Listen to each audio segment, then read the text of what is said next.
생각 얼마 교회 생활을 하는 것은 잔치집과 같아야 합니다. 그래서 항상 기쁘고 또 열정이 있고 또 얼굴을 보면 저 집은 뭐가 저러 좋아서 저렇게 얼굴이 환할까 하는 그러한 모습이 교회 생활 가운데도 있어야 합니다. 어느 여행지를 이렇게 방문하던 여행객이 이제 교회는 출석해야 되겠고 해서 이렇게 교통순경한테 어디 쪽에 교회가 제가 가서 예배 드리면 가장 좋겠습니까? 안내를 받았다고 그래요. 예전에 한번 얘기를 드렸습니다만.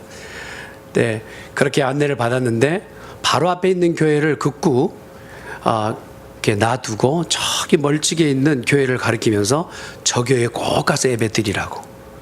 아니 그럼 그 교회의 교인이십니까? 그 경찰관한테 물었더니 그 교회의 교인은 아닙니다. 그런데 가까이 있는 교회는 놔두시고 저 멀리 있는 교회 가라고 그러십니까? 이 가까이 있는 교회의 교인들은 예배가 끝나고 나오면 다들 하나같이 인상을 쓰고 나오는 거예요. 천근만근 얼굴이. 그런데 저 멀찍이 있는 교회는 예배 드리고 나오는 사람, 성도들이 얼굴을 보면 그냥 환해가지고 너무 무엇인가 놀라운 일을 보고 나오듯이 그렇게 나오는 거 보니까 아니 두 교회 가운데서 어느 교회가 진짜 하나님이 살아계신 예배겠습니까? 오히려 예배학을 가르치는 거예요. 그러고 나서 그쪽 교회 가서 예배를 드리십시오 안내를 했다고 그래요. 매주일 우리가 드리는 이 예배는 천국의 잔치가 되어야 합니다. 그리고 그 잔치 가운데서 우리는 기쁨을 만끽해야 될 줄 믿습니다. 오늘 예배 이후에 되돌아가는 우리 모든 성도가 기쁨이 없는 상태로 들어왔다 할지라도 우리 안에 주시는 소망을 가지고 새 기쁨을 가지고 나가는 복 있는 성도가 되시길 바랍니다. 잔치집에는 넉넉한 음식이 있어서 더 기쁘고요. 또 후덕한 주인의 그 마음이 따뜻해 보이기 때문에 그래서 그 잔치집에 웃음이 끊이지 않겠습니까? 잔치집이라고 하는데도 웃는 사람 하나도 없고 인상을 쓰고 다니고 울상이라면 더 이상 그 집은 초상집이지 잔치집은 아닐 거예요. 교회 안에 이루어지고 있는 모든 일들 가운데도 마찬가지 아닙니까? 축제의 분위기로 누구나 다 기뻐하는 그런 예배 가운데 나와서 예배 드리는 것, 이것이 바로 하나님 오늘 우리 가운데 기대하시고 여기 오픈하신 천국의 잔치인 줄 믿습니다. 매 주일 예배 드리는 것은요, 사람들의 모임으로 끝이 나고 정신 한 끼 때우기 위해서 모이는 것 여러분 아니시지 않습니까? 우리가 이곳에 모인 것은 음식이 우선이 아니고 오직 하나님께서 우리에게 베풀어 주시는 신령한 잔치에 참여한 것인 줄 믿습니다. 그렇다면 마음의 걱정과 근심을 안고 들어왔던 우리들이 하나님 앞에 다 털고 그 털어버린 것으로 자유하며 되돌아가는 이 축제, 이것이 오늘 우리 가운데 기대되는 예배인 것이죠. 이렇게 묵직하면서 기쁘며 즐거운 잔치 얘기를 예수님께서 꺼내신 이유가 있어요. 누가복음 14장 오늘 본문에 기록되는 말씀 바로 전에 있는 내용을 보면 바리새인들의 우두머리 격인 이가 예수님을 초대하여 걸게 한 상을 차려놓고 그렇게 잔치상을 베풉니다. 그때에 그 안에서 다툼이 벌어진 거예요. 어떤 다툼이냐면 상에서 누가 상석에 앉을 것인가에. 보통 보면 상에 앉는 사람 자리가 정해져 있지 않습니까? 그런데 바리새인들이 딱 들어와서 보니까 누가 상석에 앉을 것인가, 누가 하대하시 당하며 저기 밖에서 이제 수종을 들 것인가, 이것 때문에 언성이 높아지고 있을 때에 예수님께서 오히려 너희 가운데 갚을 길 없는 자를 초대하여 상석에 앉으라. 질병 가운데 고통하고 있는 이나 소외되어 세상 가운데서 초대받지 못할 일을 데려다가 그 상석에 앉히라라고 얘기합니다. 그 말씀을 듣는 사람들이 누군가가 영적으로 교감되어서 은혜 받아서 그렇게 얘기했는지 모르지만 하나님의 나라의 떡을 내가 맛본 듯한다라고 하는 표현을 얘기합니다. 그리고 나서 예수님께서 천국의 잔치에 대한 부분을 오늘 설명하고 있는 것입니다. 이런 부분을 보았을 때 천국의 잔치는 세상 가운데 보여지는 어떤 음식을 우리가 많이 걸게 차려놓고 먹는 그 잔치에 국한된 얘기가 아니라 먹고 마시는 문제 이 위의 이야기, 바로 천상에서 벌어지는 신령한 잔치를 얘기하고 있다 할 수 있습니다. 로마서 14장 17절에 보면 이런 말씀이 있죠. 하나님의 나라는 먹는 것과 마시는 것이 아니라 오직 성령 안에서 의와 평강과 희락이라. 이 잔치는 먹고 마시는 잔치라기보다는 성령 안에서의 은총을 받는 그런 잔치란 말입니다. 그러니 천국의 잔치가 배설되고 베풀어지고 그곳에 초대받은 사람이라면 누구나 기쁨으로 감사하며 나와야 되는데, 나온 사람들이 다양하게 반응이 나온 거예요. 이미 팔레스타인 지역에서는 잔치에 초대될 때는 초대장을 먼저 전달합니다. 그리고 나서 올 수 있습니까? 올 수 없습니까? 여부를 묻는 거예요. 그때 그곳에 올 수 있습니다 하는 사람들에 맞게끔 음식을 준비하게 된 겁니다. 그리고 나서 이미 초대되어야 될 사람들이, 그리고 이제 그 잔칫날이 되었을 때 음식은 다 준비되었으니까 오시기만 하면 됩니다, 오셔서 누리기만 하면 됩니다 라고 종을 보내어 그를 초대했더니 그의 반응이 의외인 거예요. 초대한 주인이 오히려 무한할 정도로 한 말에 거부하고 거절하게 되는 것입니다. 그 거절한 이유가 오늘 보니까 세 가지로 나와 있죠. 그가 밭을 샀고, 그리고 5개리의 소를 샀고, 그리고 장가 들었기 때문에 나올 수 없다 라고 하는 그러한 이유를 내놓지만, 결국 이 모든 핑계와 이유는 사실 정당한 이유가 될 수가 없는 거예요. 우리가 아직 죄인 되었을 때 하나님께서 우리를 기억하시고 우리를 위하여 하나님의 은혜, 사랑을 베풀어 주셨는데, 그 사랑에 우리가 자격 있고 소질이 있어서 우리를 잔치에 부르신 것이 아니라 자격이 없음에도 불구하고 우리를 불러주셨습니다.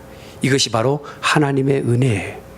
그래서 잔치에 나가는 사람은 내가 의례껏 더 거만한 자리에서 내가 거절하고 거부하는 자리에 있는 것이 아니라 불러주신 것만 해도 감사합니다 라고 참여해야 된단 말입니다.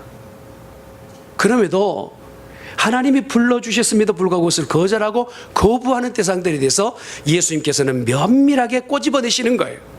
먼저 약속을 받고 먼저 초대장을 보냈고 먼저 말씀을 들었던 유대인과 바리새인들이 그 초대의 응함을 이제 받을 그 시기가 되었을 때는 오히려 그 초대장이 되어 이 땅에 오신 예수님에 대해서 거부하고 거절하는 장면, 그때 그것을 지적하시면서 말씀하시는 것이죠. 천상의 잔치는 도대체 무엇일까? 우리 그 말씀을 해주시는데, 오늘 보았던 본문의 말씀 가운데 좀 눈여겨보신 분들은 이 잔치가 뭔가 좀 이상한 잔치예요. 무엇이 이상할까? 잔치를 우리가 베풀 때요, 그 잔치에 이름이 붙어야 되잖아요. 예를 들자면 칠순이면 칠순잔치, 팔순이면 팔순잔치, 이사를 했기 때문에 이사잔치, 아니면 집들이 잔치, 아이가 돌을 맞았다면 돌잔치, 이렇게 목적이 있고 그 의미를 먼저 두어야 되는데, 이 잔치 가운데는 무엇을 위한 잔치인지 대해서는 정확하게 기록하지 않아요. 결혼잔치인지 아니면 집을 이제 사들어가서 잔치를 배설했는지 그의 의미를 명확하게 설명하지 않습니다. 그런데 이 잔치가 무엇에 대한 잔치인지에 대해서 우리가 짐작할 수 있는 것은 대상자들이 와서 누리기만 하면 되는 잔치였다는 거예요. 청함을 받은 자가 그들에게 있어서 무엇인가 준비하고 올 것이 아니라 이미 청함을 받았다면 그 청함 받은 사람들은 와서 먹고 즐기기만 하면 되는 그러한 잔치, 이것이 바로 하나님께서 우리에게 베풀어 주신 잔치였다는 것입니다. 누가복음 14장 13절에 보면 오늘 읽었던 말씀 바로 전에 잔치를 배설하거든 차라리 가난한 자들과 병든 자들, 저는 자들을 위해서 소경을 위해서 청하라 말씀하신 그 말씀처럼 이 잔치의 목적은 주인을 위한 것이 아니에요. 주인 자신을 위한 잔치가 아니라, 하나님 자기 자신을 위한 잔치가 아니라 소질 없고 자격 없고 세상 가운데 버려진 듯한 그들을 위해 주인 되신 하나님께서 베풀어 주신 잔치란 말이에요. 그러니 이 잔치에 참여한 모든 사람들은 어떠한 감격과 감사가 있느냐면, 자격 없는 우리들 하나님이 베풀어 주신 잔치에 참여할 때 기쁨으로 만족함으로 들어가야 되는 그런 잔치였던 것이죠. 우리 스스로가 우리를 쳐다볼 때 이 잔치의 자격이 우리에게는 없어요. 왜냐하면 스스로가 의에 대해서 하나님 앞에 나 자신은 의롭다 할 인생이 아무도 없기 때문에 그래요. 하나님의 베풀어 주신 그 잔치 안에 내가 들어갈 만큼 세상에서 권세와 능력을 쥐고 그 모든 세상의 유혹에서 이겨낼 승리자의 모습도 아니란 말입니다. 매 순간마다 우리는 쉽게 실패하고 절망하고 세상 가운데서 잘 살아보려고 했지만 그럼에도 불구하고 늘상 넘어지는 우리들의 모습, 이것이 바로 우리들의 현실임에도 불구하고 하나님께서는 우리를 초대하실 때 이러한 잔치를 베풀어 주셨다는 것. 좀 더 이해하기 쉽게끔 예수님께서 풀어주신 말씀이면 오늘 본문 이후에 15장은 이렇게 얘기합니다. 아버지 한 아비의 두 아들이 있었는데 둘째 아들이 자기 유산을 달라 하고 그걸 가지고 허랑방탕하게 다 소비하게 됩니다. 결국에는 그 소비한 이후에 아버지를 생각하게 돼요. 있을 때는 아버지 생각을 못했죠. 넉넉하고 여유로우니까 그거 쓰느니라고 정신없이 그렇게 썼어요. 그러나 다 소비하고 나서 먹을 것이 없을 때 아버지가 생각나는 거예요. 잠자는 곳이 불편하니까 아버지가 생각나는 거예요. 냄새 나는 곳에 앉아보니까 예전에 그 화려하였던 아버지 집이 생각나는 거예요. 그리고 나서 자기의 직업도 지금은 아버지 밑에만 있기만 하면 누리고 부리는 종들이 많았던 그런 장소인데도 불구하고 지금 뒤엄을 치는 돼지 치는 사람이 되어 있는 자기 모습이 얼마나 비참한지 몰라요. 얼마나 냄새 나는지 몰라요. 아버지를 생각하지만 민망하여서 되돌아갈 수 없는 이 아들에게 용기가 생긴 거예요. 내 아버지에게는 그래도 종들이 많고 상가할 곳이 있어 내가 되돌아가리라 하고 되돌아갑니다. 자기의 마음속에 어떤 그러한 생각이었느냐면 아버지가 내 앞에 섰을 때는 나를 문전박대하고 나를 내치리라고 그렇게 생각했었던 둘째 아들. 그러나 실패한 아들, 냄새난 아들, 세상 가운데 내놓을 것 없는 이 아들 위에서 아버지는 잔치를 베푸세요. 그러고 나서 그 냄새난 것을 뒤로하고 끌어안고 입을 맞춥니다. 하나님이 베풀어 주신 잔치는 오늘 저와 여러분에게 이렇게 베풀어 주신 잔치인 줄 믿습니다. 혹이라도 교만하여 내가 이 잔치에 의뢰껏 들어갈 수 있는 자격이 있다고 말할 사람이 어디 있습니까? 나는 세상 가운데 실패한 자요 자격 없는 자이지만 하나님께서 나를 불러주시고 이 잔치에 불러주셨으니 하나님의 은혜라고 말할 수 있는 우리들이 되어주시기를 예수님의 이름으로 축원합니다. 축제의 본질이 무엇이었느냐면 금이 환영하여 되돌아오고 정말 많은 재물을 가지고 높은 관직에 있어 되돌아오는 아들을 향하여 잔치를 베푸신 아버지의 모습이 아니라 실패하고 아무도 바라보지 않고 병들고 질병 가운데서 쇠약해져있는 그 사람을 위하여 하나님께서는 잔치를 베풀어 주셨다는 것입니다. 이것이 바로 하나님의 은혜입니다. 그러나 세상을 향하여 우리가 조금만 눈 돌려보면 이 잔치에 같이 참여하자 하고 청함을 받지만 그 청함에 대해서 거절하는 사람들을 볼 수가 있어요. 첫 번째 그 거절하는 사람을 보니까 자기 밭을 샀고 불갑을 나는 그곳에 나가봐야 되겠다 합니다. 제가 이게 얼마나 넌센스인지 한번 제가 여러분에게 묻겠습니다. 여러분 조금 물질이 있어서요 밭을 사게 됐습니다. 농부이십니다. 여러분은. 그런데 농부로서 밭을 사게 됐어요. 그러면 그 밭을 살 때 그 밭을 둘러보고 사십니까? 그냥 사십니까? 우리 유 집사님 대답 잘하셨어요. 그 밭의 위치와 그리고 그 밭이 작황이 어떠한지 한 해 농사가 얼마나 나오는지 이것을 미리 살펴보지 않고 그 밭을 산다면 미련한 농부일 겁니다.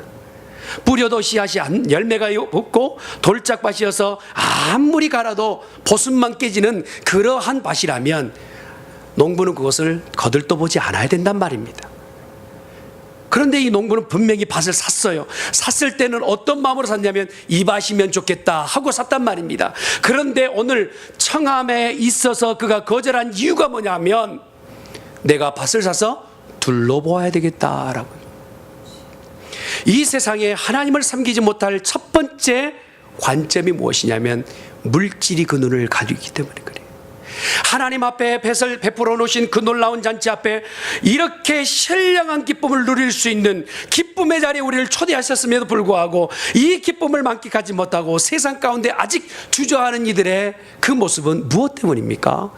물질이어서 그렇단 말이에요. 여러분, 믿는 성도들에게도 물질은 꼭 필요합니다.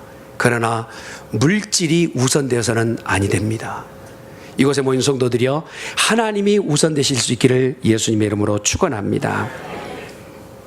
보험회사에 근무하는 베버리 세아라는 한 월급쟁이가 경기가 많이 안 좋았던 1930년대 이야기, 미국 실제 있었던 이야기, 당시 극심한 불황으로 계속적으로 회사들마다 혹독한 구조조정을 하고 사람들이 이곳저곳에서 이제 잡을 잃는 그런 시대였습니다.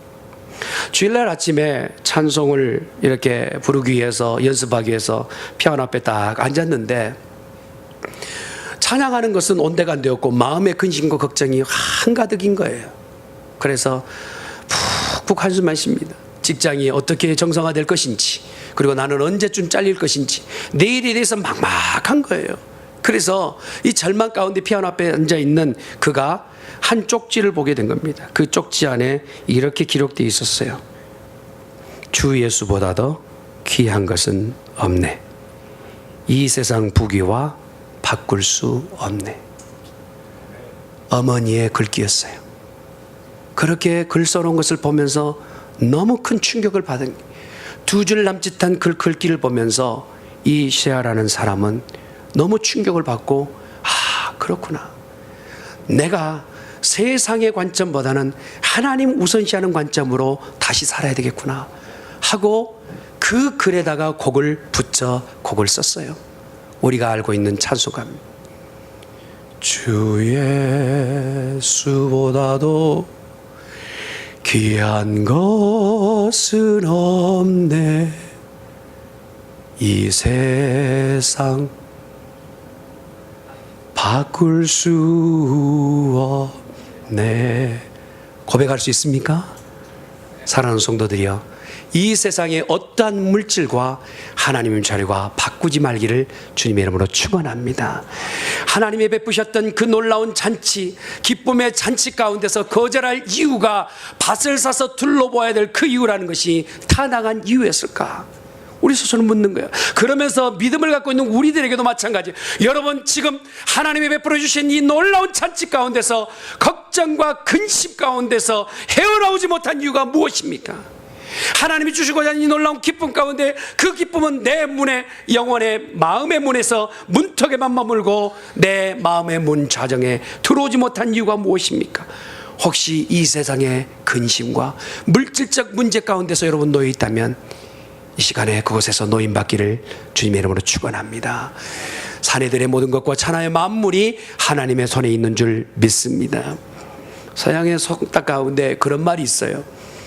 시계가 하나이면 그 사람은 정확한 시간을 말할 수 있지만 시계가 둘인 사람은 절대 정확한 시간을 말할 수 없다. 이런 엄청난 말은 기록해 놓으시길 바랍니다. 아무리 부유하여서 잘 산다고 해서 시계를 여러 개 찬다고 해서요, 더 정확한 시간을 말하는 것 아니에요. 여러분의 인생 가운데 시계는 누구이십니까? 예수 그리스도이시길 바랍니다. 할렐루야. 그러나 부유하였던 이는 그의 마음속에 하나님을 두기를 거절하고 거부하여서 결국은 그가 가지고 있는 물질로 인해서 하나님이 주시고 했던 잔치에 참여치 못하게 됐단 말입니다. 다 준비됐어요. 음식도 준비되었고 수종들은 종들도 준비되었고 오기만 하면 되는데 그가 오지 못하였던 이유가 물질이었다는 것입니다. 두 번째 핑계대었던 자는 5겨리의 소를 사서 시험한다고 얘기합니다. 지금에 말하면 조그만 차를 타고 다니다가 큰 차를 한 대 산 겁니다. 예. 한국말로 말하면 조그만 차 티코를 타고 다니다가 그랜저를 산 겁니다. 그러니 그 그랜저를 사가지고 이제 운전을 연습해야 되니까 못 간다고 하는 거예요. 여러분, 오늘 그 운전을 하지 않으면 안 되는 법적인 조항이 있습니까? 혹여라도 그 일에 있어서 오늘 하지 않고 다음에 하면 큰 문제가 되나요?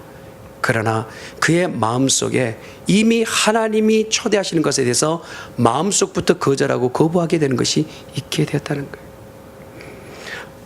상황을 바꿔서 청와대에서나 백악관에서 그를 초대하였다면 그는요, 이런 지하의 모든 것을 다 뒷전으로 하고 그가 초대받은 청와대와 백악관에 달려가는 것에서 시간을 낭비하지 않을 것입니다.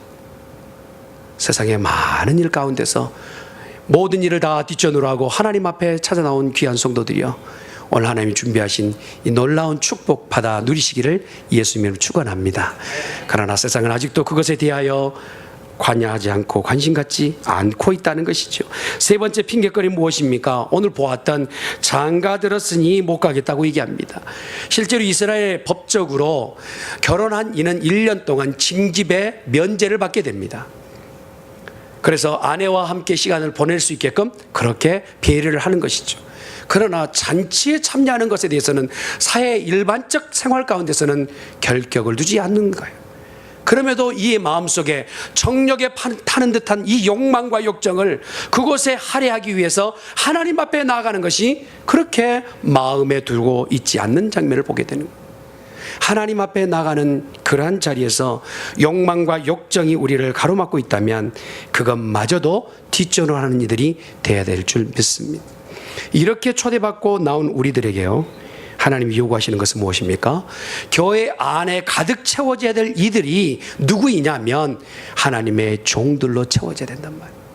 잔치 앞에 나오는 모든 이들이 기쁨을 얻기도 하지만 오늘 보세요. 하나님의 말씀 앞에서 그 일에 대해서 다들 거부하지만 거부하지 않고 거절하지 않는 한 대상이 나옵니다. 그가 누구입니까? 주인의 말을 들어 순종하였던 종입니다. 그의 이름도 성도 기록되어 있지 않아요. 그러나 그는 그 주인이 명령만 하면 산이며 개울이며 들판이며 어디든지 간에 그가 주인이 원하는 대로 순종하게 되어 있어요. 그런데 순종한 그는 주인의 요구사항대로 그 잔치집에서 큰 기쁨을 누리게 된다는 사실입니다. 사랑하는 성도 여러분, 저는 우리 교회가 주의 종들로 가득 차는 교회가 될 수 있기를 예수님의 이름으로 축원합니다. 방문객으로 가득 차는 교회가 아니라 잠깐 왔다가 그냥 나에게 기쁨만 주십시오라고 끝을 내는 그러한 모임이 아니라 나도 주의 명령을 들어 밖에 나가 주의 명령을 수행하는 복 있는 종들이 되시기를 예수님의 이름으로 축원합니다. 그런데 그 종들에게 오늘 명령을 하세요. 어떤 명령을 하십니까? 강권하여 데려다가 내 집을 채우라 말씀하세요. 사랑하는 성도 여러분, 전도하는 일은요, 해도 되고 안 해도 되는 문제가 아니에요. 잔치가 이미 베풀어졌다면 그 잔치의 모든 하객들은 초대되어져서 자리를 채워야만 된단 말이에요. 하나님께서 오늘 종된 우리들에게 요구하시는 것은 무엇입니까? 해도 되고 안 해도 되는 그런 선택이 아니라 우리에게 명령을 하고 계시는 거예요. 강권하여 데려다가 내 집을 채우라 말씀하세요. 한 해가 가기 전에 저와 여러분이 한 영혼 한 영혼을 이 자리에 채우는 복된 성도가 되시기를 예수님을 축원합니다. 개미들 사이에도요, 지고하가 있고 또 다 서열이 있어요. 근데 여왕 개미 앞에 일개미들이 일 나갈 때 다들 자기 나름대로 맹세하고 나간다고 합니다. 어떤 말로 할지는 몰라요. 개미들의 언어로 하겠죠. 그런데 이렇게 맹세하고 나간다 합니다. 오늘 나가면 무엇이라도 물고 들어오겠습니다. 제가 지어낸 얘기가 아니라 실제로 있는 얘기, 과학자들이 밝혀낸 얘기입니다. 여왕 개미 앞에 서약을 하고 선서하고 나가는 거. 뭐냐면 오늘 나가면 내가 무엇이라도 물고 들어오겠습니다. 그런데 입구에서요, 진짜 무엇이나 물고 들어온지 검열하는 검열반이 있는 거예요. 개미는 나가면 그냥 안 들어옵니다. 무엇이라도 물고 들어오는 거예요. 올 한 해 기울기 전에 사랑하는 성도들이여, 내 입으로 이 베풀어지신 놀라운 잔치에 초대한 초대장을 한 번도 전달하지 못했다면 남겨진 초대장을 전하시는 복된 성도가 되시길 바랍니다. 할렐루야. 그리고 강권하여 데려오시길 바랍니다. 그 앞에 이제 헬라의 원어에는 강권하여라는 이 단어를요, 손을 비틀어서라도 데리고 와라, 그렇게 표현하고 있는데 조금 좀 강압적인 것 같아요. 그가 알아듣기에 합리적인 말로 너희가 설득해서 데리고 오라 말씀하고 계세요. 사랑하는 성도 여러분, 우리 교회가 부흥하는데 저와 여러분이 쓰임받기를 예수님의 이름으로 축원합니다. 한번 따라합시다. 내 집을 채우라. 우리 모두 그 일에 힘쓰시길 바랍니다. 할렐루야.